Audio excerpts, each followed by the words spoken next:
Ги разгледував моите стари видеа и стигнав до циклусот видеа 5 јазици на љубовта, кои што се директно инспирирани од истоимената книга на Гери Чепмен, и видов дека сум снимала 3-4 видеа, меѓутоа само за 2 јазици на љубовта и за некои дијалекти сум дала некое дообјаснување, и тоа ќе ви го ставам во описот на ова видео, па можете да ги погледнете,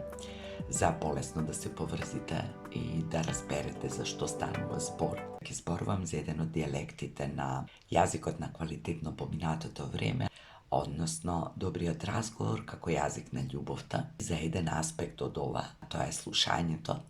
на кое мислам дека многу малку му обрнуваме внимание. Сметаме дека ако сме добри говорници, дека сме завршили работата и дека водиме добри разговори, но понекогаш не обрнуваме внимание на тоа какви слушатели сме. И токму затоа сакав малку да поразговараме на оваа тема, да провериме дали сме добри слушатели, дали умееме да слушаме и така натаму. Јас сум Жаклина, тренер за личен раст и развој,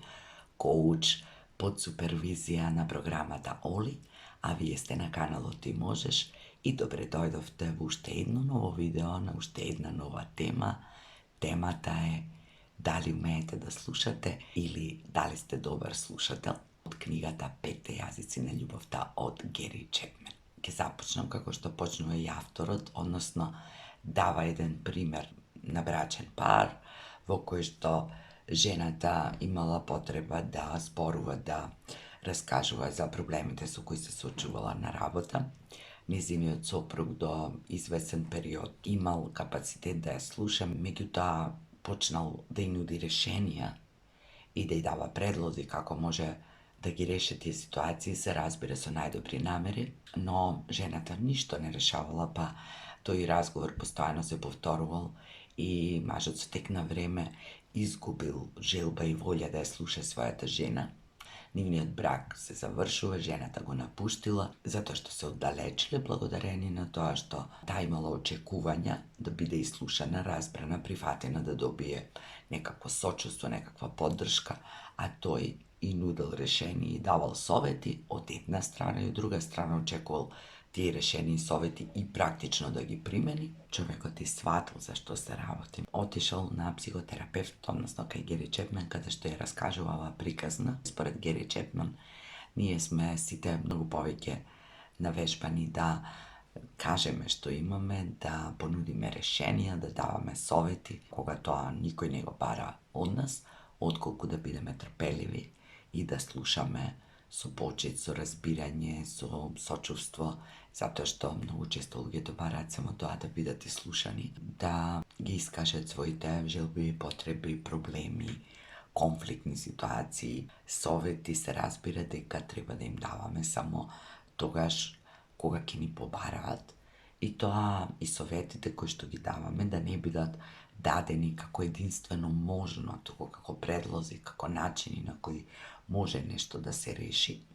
со тоа што додека ги советуваме луѓето исто така да внимаваме да не ги повредиме, да не ги навредиме, да не придонесеме, да ги демотивираме и да се чувствуваат како неспособни, и да не користиме фрази од типот како не ти текна, како тоа не можеш да го видиш, како тоа не можеш да го разбереш, затоа што, како што вели и авторот, понекогаш стварноста која директно ни се случува, не можеме да ја видиме, едноставно сме во неа. Од друга страна, не сме секогаш подготвени да реагираме, да решаваме, да одиме понатаму, едноставно понекогаш само сакаме да си кажеме што не мачи, што не лежи на душа, ништо поминуваме. Авторот вели дека да научиме да слушаме може да биде толку тешко, односно да не биде толку напорно, како да научиме некој странски јазик. Тоа има врска со нашето минато, со нашето детство, со нашите семејни односи, со тоа дали некој не слушал, дали сме имале право да кажеме, дали не научиле да слушаме, дали воопшто родителите разговарале со нас и колку време поминувале, но нормално нема да ги обвинуваме родителите затоа што тие си ја вршиле работата најдобро што знаеле и умееле. Ние не сме веќе деца и треба преземеме одговорност, и ако личноста со која сме, независно дали се работи за брачниот партнер, за некој љубовен однос, за пријателски однос, за нашите деца, доколку сакаме да имаме квалитетен однос и доколку на другата личност е многу важно тоа да научиме да ја слушаме. И ако не можеме тоа да го направиме сами, како што вели и авторот, постојат многу книги, методи, техники, и тој напоменува дека нема во ова дело да зборува за тоа, меѓутоа ќе резимира, односно ќе даде 5 точки на кои треба да го задржиме нашето внимание ако сакаме да бидеме добар слушател. Повеќето од нив ни се познати и ги знаеме, меѓутоа прашањето е дали ги применуваме, колку често, дали ни е тоа практика или понекогаш така кога ќе се сетиме. Првото на што треба да обрнеме внимание е дали ги гледаме соговорниците во очи, затоа што гледањето во очи значи дека сме посветени на таа личност. Кога ќе се гледаме очи во очи еден со друг, тогаш има помалку веројатност да ни шетаат очите лево-десно. На другиот партнер во комуникацијата му покажуваме дека сме заинтересирани за тоа што го зборува. Нешто што го спомнав и во претходното видеото за квалитетно поминато време, а тоа е ако сакаме некого да слушнеме, не треба да имаме дистрактори, односно работи кои што не спречуваат, како што е во последно време тоа со технологијата, значи телевизор, компјутер, телефон. Доколку имаме работа или доколку нешто гледаме, нешто ни е битно, слушаме, би било убаво да го изгасиме ако во моментот не сме подготвени, да му кажеме на другиот дека еве, го гледам ова да завршам, да испратам некој мејл или се допишувам со некој, и да речеме за 5, 10, 15 минути ќе бидам слободен и ќе можам целосно да ти се посветам тебе и да те изслушам.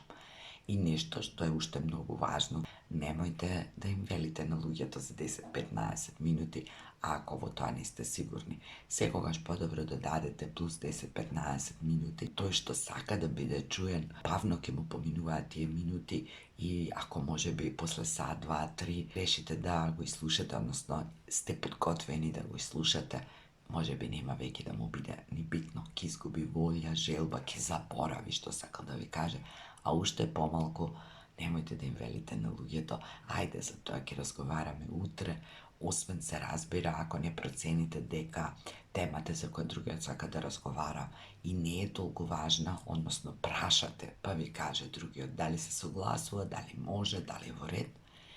И во контекст на тоа, проценете според емотивната состојба на другата личност, според важноста на темата, па ако е потребно и ако има можност, изгасите се веднаш, затоа што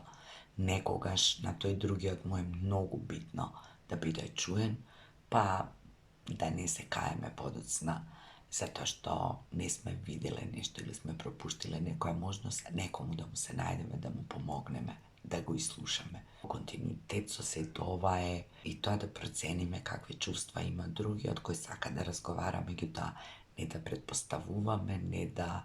погаѓаме, што ние често знаеме да го правиме, туку да прашаме. И уште нешто што сакам да напоменам, а тоа е да не оценуваме ние колку е тоа важно или колку е неважно, затоа што некои теми кои нас ни се поминат или кои ни се небитни,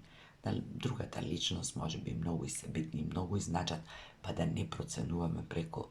нашата призма, преку нашите искуства, дали нешто е важно или неважно, дали заслужува внимание, дали треба да предизвика толку големи чувства или не, односно да дозволиме личноста која што сака да разговара и да биде чуена, да ни го каже тоа и да го уважиме тоа, затоа што на тој начин во ситуацијата ја уважуваме незе. Во тој контекст да научиме да ги читаме и оние работи кои не се искажуваат со зборови, односно невербалната комуникација,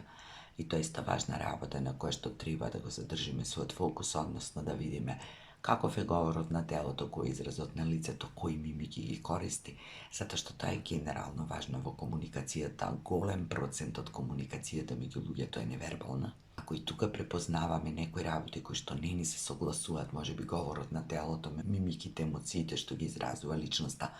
не ни кореспондираат со тоа што го зборува, па тогаш е во ред да прашаме, па да видиме да не можеби нешто тука друго се случува или можеби другата личност не сака да ни каже или не се чувствува доволно безбедно, нема доверба, па можеби поради тоа некои работи во моментот и ги сокрива тоа и се гледа од говорот на телото, говорот на лицето. Не е наше да одиме понатаму и да притискаме, туку само да дозволиме личноста да каже оноко колку што има да каже. Знам од искуство дека тоа не е лесно, особено кога се работи за блиски луѓе, меѓутоа ако сме добри слушатели, односно ако сакаме да бидеме добри слушатели, ако тоа на другата личност е важно, а ние го правиме од љубов, разбирање и почит кон неа, ќе освестиме колку често го правиме тоа, па ќе работиме на тоа да не го правиме за почеток, барем не често. И во континуитет со тоа и петата точка, односно петото упатство или напомена или како сакате наречете, што ја дава Чепмен, а тоа е да не ги прекинуваме луѓето кога зборуваат, да не им влегуваме во збор, иако статистички постојат некои податоци кои викаат дека луѓето имаат капацитет 17 секунди активно и посветено да слушаат, меѓутоа со вежбање се постигнува и да не прекинуваме, да не влегуваме во збор, да не бараме одма решенија, да не даваме совети, туку да слушаме. И многу е битно да се научи да се слуша со очите, со целото тело, со душата. Другата страна го забележува тоа и знае кога сме нетрпеливи, знае кога ни е досадно, знае кога не сме фокусирани. И ако се работи за личност која веќе била навредена или повредена, ние не правиме никаква услуга, туку придонесуваме на тоа да се чувствува уште повеќе навредена, повредена или небитна, затоа што ние не умееме да го покажеме нашето внимание, односно да го задржиме фокусот на тоа што го зборува и да покажеме емпатија, да дадеме поддршка. Какви слушатели сме зависи од различни периоди во животот, од тоа на што не мачи, што не притискот, а колку сме блиски со луѓето, колку ни се важни тие. Слушањето, како и говорењето е вештина на која што можеме да работиме, особено ако тоа на луѓето кои ни се блиски и драги и ми е многу важно, иако сакаме со нив да имаме добри односи. Ви посакувам се најубаво, ви посакувам пријатни разговори со вашите блиски, да работите на своите вештини за говорење и за слушање, доколку имате одредени слабости, ќе го обработам и третиот јазик на љубовта, доколку во меѓувреме не ми се појави некоја поинтересна или според мене поважна во тој период тема. Ви благодарам што ме следите, ставете лайк доколку ви се допаѓа видеото, приклучете се на каналот или стиснете subscribe и се гледаме наскоро.